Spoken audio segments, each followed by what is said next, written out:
Ay, ate. Pwedeng may tanong lang po. Anong pangalan po?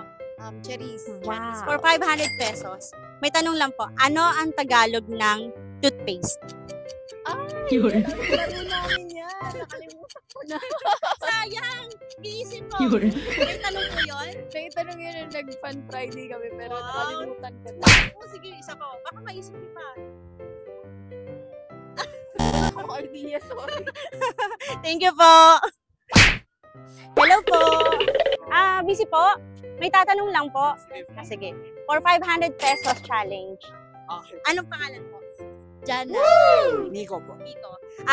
May tatanong lang ako. Ano ang Tagalog ng toothpaste? Hindi ko alam Tagalog ng toothpaste. Hindi ako magaling sa Pilipinas. Ay, di ba? Sakto kami sa Pilipinas.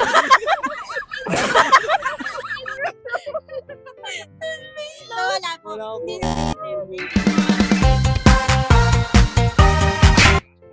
Ate, hello po. Ano pangalan po? Kate Colleen. Kate Kulin. Wow. For 500 pesos, may tanong lang po ako. So, ano po ang Tagalog ng toothpaste? Yun. Ano daw yan? Colgate. Ano daw? Colgate. Brand. May brand yun. Ano ba po? Wala? Thank you po. Ano pangalan po? John William po. Yan. So, simple lang tanong, kuya. Ano ang Tagalog ng toothpaste? Hindi ko alam.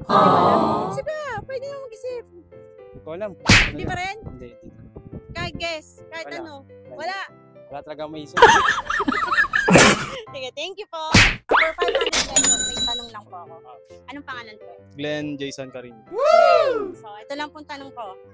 Ano ang Tagalog ng toothpaste? Toothpaste. Hindi ko alam eh. Hindi po.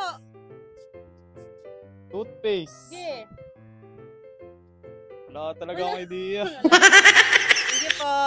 Sayang.